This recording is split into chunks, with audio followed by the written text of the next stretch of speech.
আসসালামু আলাইকুম। বিনোদন বাংলায় আপনাদের সবাইকে অনেক অনেক শুভেচ্ছা। আজ 25শে মার্চ 2025 এএফসি কোয়ালিফাইং রাউন্ডে বাংলাদেশ এবং ইন্ডিয়ার মধ্যে গ্রুপ সি এর হোম অ্যান্ড অ্যাওয়ে প্রথম ম্যাচটি ইন্ডিয়ার শিলংয়ে জওহরলাল নেহেরু স্টেডিয়ামে বাংলাদেশ সময় সন্ধ্যা 7টা 30 মিনিটে ম্যাচটি অনুষ্ঠিত হবে। এএফসি কোয়ালিফাইং রাউন্ডের ড্র যখন অনুষ্ঠিত হয় ডিসেম্বরের লাস্ট উইকে, তখন বাংলাদেশ স্পট 4 থেকে গ্রুপ সি তে তাদের প্রতিপক্ষ হিসাবে পায় ইন্ডিয়া, সিঙ্গাপুর এবং হংকং।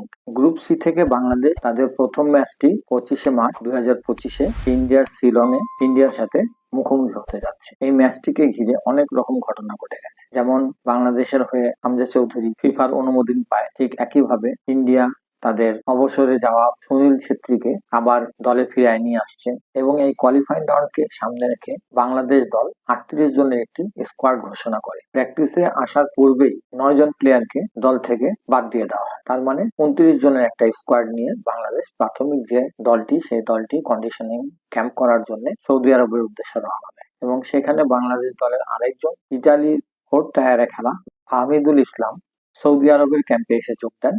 মোটামুটি বাংলাদেশের ফুটবল ফ্যানরা মনে করেছিল যে হামিদুল ইসলাম সম্ভবত বাংলাদেশ দলের সাথে ইন্ডিয়া যাচ্ছে। তো যাই হোক, পরবর্তীতে দেখা গেল উনিও দল থেকে বাদ পড়লেন এবং এটা নিয়ে অনেক আলোচনা আছে। ওই আলোচনা আমি না যাই। মোটামুটি আপনারা সবাই বিভিন্ন মিডিয়ার মাধ্যমে খবরগুলো পেয়ে গেছেন। দল যখন বাংলাদেশে ফিরে আসবে তখন আমার মনে হয় আরো বিস্তারিত আমরা জানতে পারবো যে ঘটনাটা কি হয়ে গেছে। এখন কথা হচ্ছে যে বাংলাদেশ দল যে খেলতে গেল ইন্ডিয়ায়, যে ম্যাচটা আজকে আছে, তো এই ম্যাচের প্রস্তুতি কিরকম? আমি বলবো যে Bangladesh football federation, Bangladesh national টিমের যিনি কোচ আছেন হাবিয়ার কাবরিলা এবং যারা কর্মকর্তা আছেন, এরা সবাই ব্যর্থ। এই জন্যই ব্যর্থ যে আপনি যখন জানতে পারলেন ডিসেম্বরে যে আপনার মার্চের 25 তারিখ আপনার ম্যাচ আছে, তো আপনি সেই ম্যাচটাকে সামনে রেখে একটা একটা প্র্যাকটিস ম্যাচের ব্যবস্থা করবেন না? আপনার তো এটা পূর্ব পরিকল্পনা থাকা উচিত ছিল। কন্ডিশনিং ক্যাম্প করতে যাবেন সৌদি আরবে, ওইখানে যদি অন্য কোনো দল থাকে সেই দলের সাথে আমরা একটা ম্যাচ খেলে দেবো ফ্রি অফ ফান্ডে। এই ধরনের মানসিকতা নিয়ে আপনি আপনার ফুটবলের সামনের দিকে আগায় নিয়ে যাওয়ার চেষ্টা করতেছেন। এটা একটা হাস্যকর না? যেখানে মনে করেন যে আমাদের পার্শ্ববর্তী দেশ ইন্ডিয়া 19 মার্চ মালদ্বীপের সাথে একটা ম্যাচ খেলছে এবং তারা ক্লিন শিট 3-0 মালদ্বীপের সাথে জয়লাভ করছে। আবার যদি আপনি দেখেন আমাদের একই গ্রুপে সিঙ্গাপুর আছে, সিঙ্গাপুরে তারা প্র্যাকটিস ম্যাচ হারছে নেপালের সাথে, যদিও তারা 1-0 হারছে, কিন্তু তাদের কোথায় কোথায় সমস্যা আছে এটা তো বের করতে পারছে। অপরদিকে আপনার টিমের কোনো প্র্যাকটিস ম্যাচই নেই, আপনি কি করবেন? আপনার টিমটা নিয়ে যে সরাসরি একটা অ্যাসিড টেস্টে ফেলে দিবেন। মোট কথা হচ্ছে যে আপনার প্লেয়ার গুলা সরাসরি ইন্ডিয়ার সাথে যে ম্যাচ খেলবে, ওইখানে কে মানে মানে স্টার্টিং ইলেভেনটা আপনি কি করবেন, কার কোথায় সমস্যা ছিল, কোনো কিছু জানতে পারলেন না। আপনি ম্যাচের মধ্যে জানতে পারবেন যে কার কি সমস্যা আছে। এইটা কোনো যে এই আধুনিক ফুটবলে এই ধরনের, এবং আপনি বলেন যে আপনি আপনার professional, coach professional, Bangladesh football team প্রফেশনালিজমের ভিতর দিয়ে যাচ্ছে। এই যদি হয় প্রফেশনাল অবস্থা, তাহলে তার কোনো কিছু বলার নেই। এখন বাংলাদেশ টিম যদি ভালো করতে পারে, এটা আমি বলবো যে মানে ভাগ্যের ব্যাপার। কারণ আপনি আপনার প্রস্তুতি ছাড়া একটা পরীক্ষায় বসতে গেলেও তো মানুষ একটা প্রস্তুতি নেয়। আপনার কোনো প্রস্তুতি ছাড়া আপনি এত বড় একটা ম্যাচ খেলতে যাচ্ছেন, আর যেখানে আপনি জানেন যে মানে ইন্ডিয়ার সাথে আমাদের অবস্থাটা কি হয়, সেইখানে আপনি প্র্যাকটিস ছাড়া একটা ম্যাচ খেলতে যাচ্ছেন, প্লেয়ারদের টেস্টের মধ্যে ফালাই দিচ্ছেন। এখন আমি এইটুকু বলবো, আর তার মধ্যে আমাদের যিনি কোচ আছেন হ্যাভিয়ার ক্যাবরেরা, ওনার সমস্যা হচ্ছে উনি নামের ভারী প্লেয়ার খেলায়। মানে আমাদের মানে মেয়েদের টিমে আগে যে কোচগুলা ছিল, ছোটন ভাই, তারপর মাহবুবুর রহমান লিটু, তারপর আপনার যে সাইফুল বাড়ির টিটু, ওনারা কি করতো, ওই যে যে সমস্ত প্লেয়ারের নাম ডাক আছে বাস ওই প্লেয়ার গুলাই খেলবে, আর বাকি যদি নতুন প্লেয়ার ভালো খেলতেও পারে তাদেরকে খেলাবে না।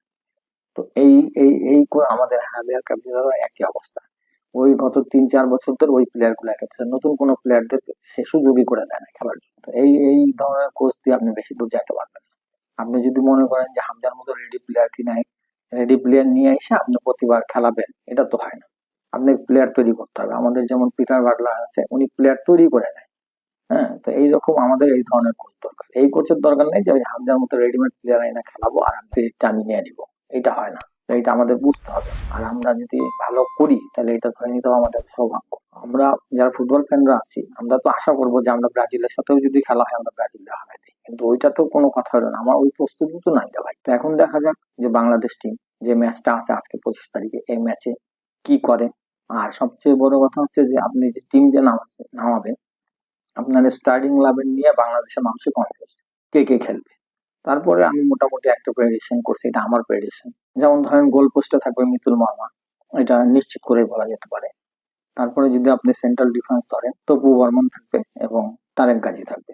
রাইট ব্যাক পজিশনে সাদউদ্দিন অথবা রহমত মিয়া যে কোনো একজন খেলবে, তবে সাদউদ্দিনের খেলার সম্ভাবনা বেশি আছে কারণ ওনাকে বেশি পছন্দ করেন হ্যাবের ক্যাপ্টেন। লেফট ব্যাক পজিশনে ইসা ফয়সাল, এইটুকু মোটামুটি নিশ্চিত করে বলা যেতে পারে যে ইসা ফয়সালের খেলার সম্ভাবনা বেশি আছে। এখন মাঝখানে আমি মনে করি যে তিনজন প্লেয়ার খেলবে, সেটা হচ্ছে যে আপনার হামজা ডিফেন্সিভ মিডফিল্ডার হিসাবেই খেলবে হামজা, এবং তার সামনে দুইজন খেলবে, একটা হচ্ছে জামাল ভুইয়া এবং আরেকজন যেটা আছে এখানে একটু কথা আছে, সেটা হচ্ছে যে হয় সোহেল রানা সিনিয়র খেলবে আর নাহলে কাজিম শাহ খেলবে।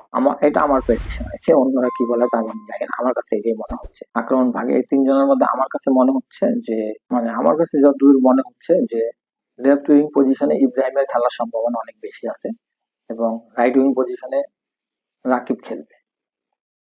তো নাম্বার 9 পজিশনে কে খেলবে? নাম্বার 9 পজিশনে আমার মনে হচ্ছে যে পুলিশ এফসির হয়ে আলামিন যিনি খেলে থাকেন, সে আলামিন নাম্বার 9 পজিশনে খেলবে আমার যতদূর ধারণা। আমার মনে হচ্ছে আমার প্রেডিকশন হচ্ছে, তো আমরা সবাই ইনশাল্লাহ দোয়া করবো যে আমাদের টিম ভালো খেলুক এবং জিতে আসুক, এবং আশা করি হামজা এমন কিছু বল থ্রো দেখ আমাদের আলামিনকে, যেটার মাধ্যমে আমরা গোলে কনভার্ট করে ম্যাচটা জিতে বাংলাদেশে আসতে পারি। তো ইনশাল্লাহ ম্যাচের শেষে আবার খেলার ডিটেলস নিয়ে আমরা আলোচনা করব। আজকের মতো সবার কাছ থেকে বিদায় নিচ্ছি। আসসালামু আলাইকুম ওয়া রাহমাতুল্লাহ।